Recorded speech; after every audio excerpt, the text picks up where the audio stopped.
quelli effettivi della vita del comune e degli statuti. Cioè Piancastagnaio sicuramente era comune e aveva propri statuti ben prima del 1416. Sappiamo che nel 200 e nel 300 il castello di Piancastagnaio era in una zona contesa tra gli aldobrandeschi, che fecero costruire questa rocca che ci sovrasta, il monastero di San Salvatore, di Abbadia San Salvatore, Orvieto, il comune di Orvieto di Siena. Noi abbiamo la prima attestazione del comune di Piano nel 1251. Probabilmente il comune esisteva già da molto tempo e, come l'origine di tutti i comuni in Toscana e in Italia, le origini sono come sempre avvolte nella nebbia, nel mistero in un certo senso. Probabilmente una prima organizzazione comunitaria sorse nel periodo dell'incastellamento, cioè di quando si formò il castello, inteso come un centro abitato circondato da mura, nei secoli precedenti. Fu allora probabilmente che si formò una comunità con delle regole della vita amministrativa quotidiana, che poi piano piano presero la forma dell'istituzione del comune. Noi sappiamo che nel 1333 Piancastagnaio fece dei patti di soggezione con il comune di Orvieto. Orvieto era una città potente a quel tempo, e Piano si pose sotto la protezione del comune di Orvieto, con l'obbligo, si dice in questi patti di assoggettamento, di far approvare gli statuti. Quindi si può supporre che già nel 1333 Piancastagnaio avesse dei propri statuti, e non è fuori luogo ipotizzare che li avesse magari fino al 1200, come molti comuni del territorio senese li avevano. Sappiamo che nel 1346 passò sotto Siena, e nel 1361 abbiamo dei primi patti di alleanza, diciamo, di federazione.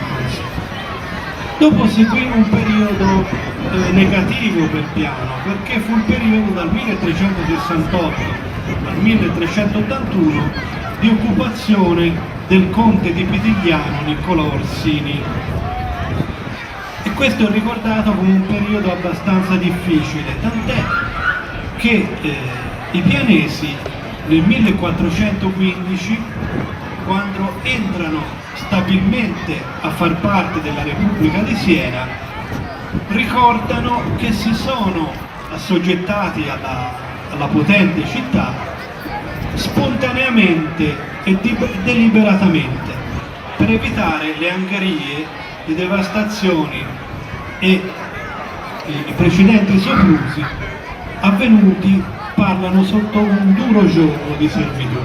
Quindi vedano la nuova alleanza con Siena come una liberazione da una precedente fase, capite, di oppressione signorile. Una cosa va precisata subito, che il comune di Piancastagnaio entra a far parte della Repubblica di Siena non come un comune accrottato, cioè regolato in tutto, governato secondo la volontà di Siena, ma come un comune capitolato, che voleva dire come un comune federato. Quindi un comune che ha stretto un fedus, un patto, un'alleanza con Siena, ma che mantiene una propria identità, capite, una propria dignità, e per questo, diciamo, questo che consente anche di avere gli statuti che noi oggi qui celebriamo. Siena riconosce a Piancastagnaio quindi una forte autonomia statutaria. Piancastagnaio scrive il proprio diritto, scrive le proprie regole osservate quotidianamente, non secondo quanto imposto da Siena, ma secondo la volontà dei propri cittadini, delle proprie assemblee. E questo, capite, è un fatto molto importante, perché significa che Piancastagnaio nel primo 400 godeva della massima autonomia a cui poteva aspirare un comune di 1200 abitanti. In questa zona un comune così piccolo ogni giorno poteva divenire preda di compagnie di vettura, di signori, di comuni più forti. Questa alleanza con Siena invece permise a Piancastagnaio di mantenersi in un certo senso un comune autonomo, dignitoso e in un certo senso libero. Lo statuto fu scritto da 5 statutari pianesi, fra cui 2 notai, che furono, dice il proemio dello statuto, eletti a riformare, componere ed ordinare e correggere gli statuti. Quindi si capisce, capite anche dal proemio, che esistevano degli statuti più antichi, che in quel momento però si vollero rivedere, correggere, diciamo di adeguare ai tempi. Fu scritto di mano dal podestà, che a quel tempo era il notaio di Lucignano Santi di Giovanni. Questa partecipazione dei notai, come sempre accadeva nella redazione degli statuti, comportò un'influenza del diritto romano, nel senso che il diritto dell'antica Roma, come era stato recuperato nelle università medievali, influenzò il testo della redazione pianese, però con moltissime particolarità, tant'è che si può dire che lo statuto non è affatto una lezione di diritto romano, ma è un incontro piuttosto fra il diritto romano e le esigenze, la cultura, le consuetudini che vigevano qui a Piano da molto tempo. Noi abbiamo di questo statuto che oggi celebriamo, ne abbiamo 2 copie, una è in latino del 1416 ed una è in volgare del 1432. È uno statuto, quello in volgare, è un fenomeno abbastanza, diciamo, non consueto in Italia, però tipico del territorio senese, perché il territorio senese è quello in tutta l'Italia che più ci ha lasciato in questo periodo dei testi statutari in volgare. Il primo statuto in volgare in assoluto in Italia è il Breve di Montieri del 1219, ma qui nel territorio senese sappiamo che su 38 statuti nel 1400, su 42 statuti, 38 erano in volgare e soltanto 4 in latino. Questo perché? Perché il diritto di un comune, specialmente di un comune piccolo, era un diritto vivente che era chiamato ad essere applicato tutti i giorni, che gli ufficiali del comune dovevano conoscere, capite? Quindi nessuno in realtà, non pochi, conoscevano il latino. Quindi l'essere scritto in volgare, se tradotto, significava un mezzo, uno strumento per la effettiva applicazione dello statuto. Il podestà che inviava a Siena, qui a Piancastagnaio, non era affatto, diciamo, un arbitro, diciamo, un governatore a suo capriccio della situazione, ma il podestà senese giurava di applicare integralmente gli statuti del comune e svolgeva una funzione esecutiva verso quello che il Consiglio Comunale di Piano stabiliva, e quindi era, per così dire, al servizio del comune di Piano. Quindi capite, questo è un fatto, il podestà era tutta una cosa tutta diversa da quello che poi è stato il podestà in epoca fascista. Il podestà della Repubblica di Siena era un esecutore che si poneva al servizio della comunità in cui era inviato.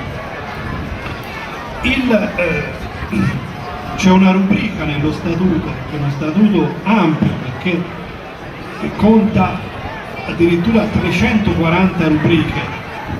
È uno statuto simile per dimensioni a quello della vicina Abbadia San Salvatore, simile per dimensioni per esempio a Grosseto, a Radicofani, Diciamo che nell'area del distretto senese, cioè dei comuni non a Contaro, si può dire che Piancastagnaio presenta uno statuto medio.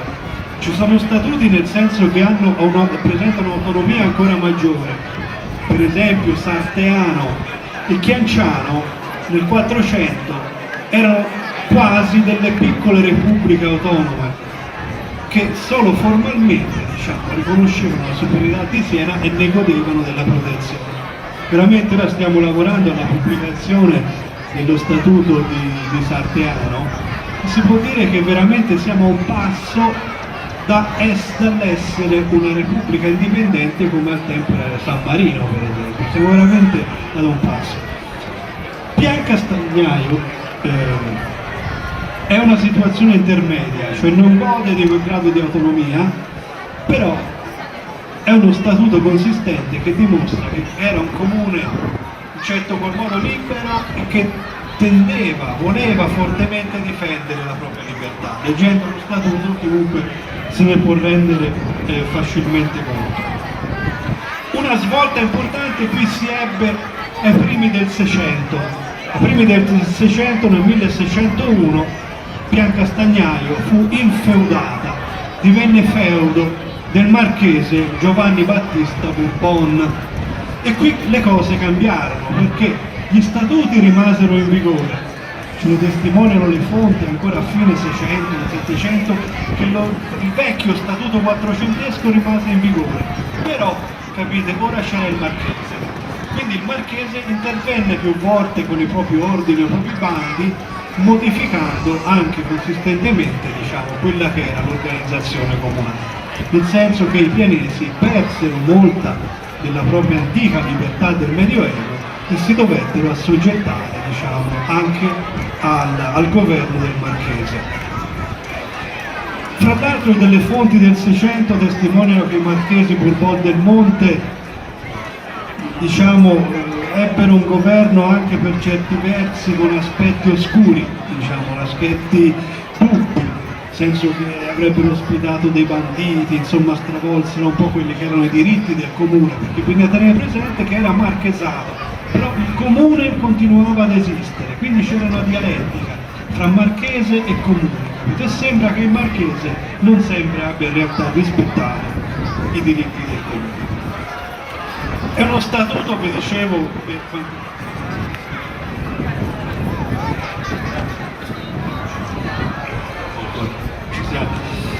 dunque, per concludere, ecco, cosa si può dire di questo statuto?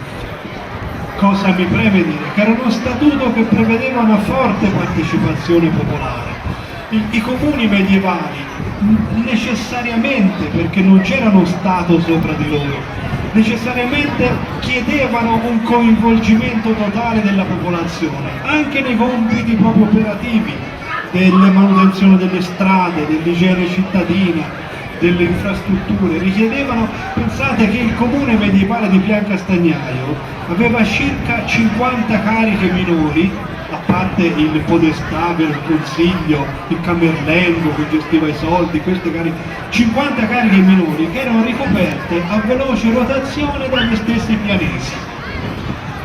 C'erano molti beni comuni che erano boschi, erano pascoli, erano beni di utilizzo collettivo, che erano destinati all'utilizzo collettivo di tutta la popolazione pianese. E, cosa interessante, già nel Medioevo c'erano i terzieri. Lo statuto ci testimonia 3 terzieri, il terziero di Castello, il terziero di Borgo e il terziere di Voltaia. Sembra che quello di Castello fosse un po' più piccolo, perché dei 16 consiglieri 6 erano espressione di Voltaia, 6 di Borgo e solo 4 di Castello. Quindi probabilmente era quello venne dopo. Poi ecco c'è Coro venne in seguito, però c'è anche lui. È giusto, sarebbe giusto dimenticarlo. Però capite, è il principio che è importante, cioè il comune prende forza, prende vita dai terzieri, dalle partizioni, poi diventano quartieri, insomma. Però un'istituzione, capite, che nasce dal basso, un'istituzione popolare, un'istituzione che non è imposta dal cielo da qualcuno, ma è qualcosa che coinvolge. Per cui credo si possa dire veramente che il comune antico era un comune comunità. Tutti sentivano di far parte di una stessa comunità, tutti sentivano di dover dare anche sacrificio, anche lavoro, anche ore alla propria comunità. Questo purtroppo, come è noto, è un aspetto che si è perduto con il tempo, nel senso che nel diritto moderno c'è il comune ente che deriva dallo Stato e c'è il corpo della popolazione che a volte si sente distaccato da questo ente. Ecco, la storia ci insegna che il comune nasce, che il comune si sviluppa strettamente collegato alla comunità, e questo credo anche che sia l'auspicio del comune oggi e in futuro torni ad esserlo. Chiuderei qui per dare spazio a tutti. Grazie. Bene, io credo che il freddo stia veramente esagerando così il vento, però stando qui e sentendo il professore è una cosa bella vedervi comunque in situazione di questo tipo tutti a vedere. Sono meravigliose queste contrade, questi costumi, devo dire è una meraviglia vederci sotto la rocca con questo freddo. Comunque quello che avverrà non si sa. Io vorrei accentuare soltanto una cosa di quello che ha detto il professore sugli statuti, che tutti contribuiscono alla comunità, all'essere insieme, a darsi da fare, a impegnare per il bene del comune. Oggi non ci siamo ancora riusciti. Cosa significa? Che tutti dobbiamo darsi da fare per far in modo che questo pian Castagnaio riprenda la propria priorità nel bene di tutta la comunità. Le contrade possono fare questo, è importante che lo siano, e che questa festa, la festa degli statuti, sia la festa della comunità pianese, perché si adoperi al bene di tutti i cittadini.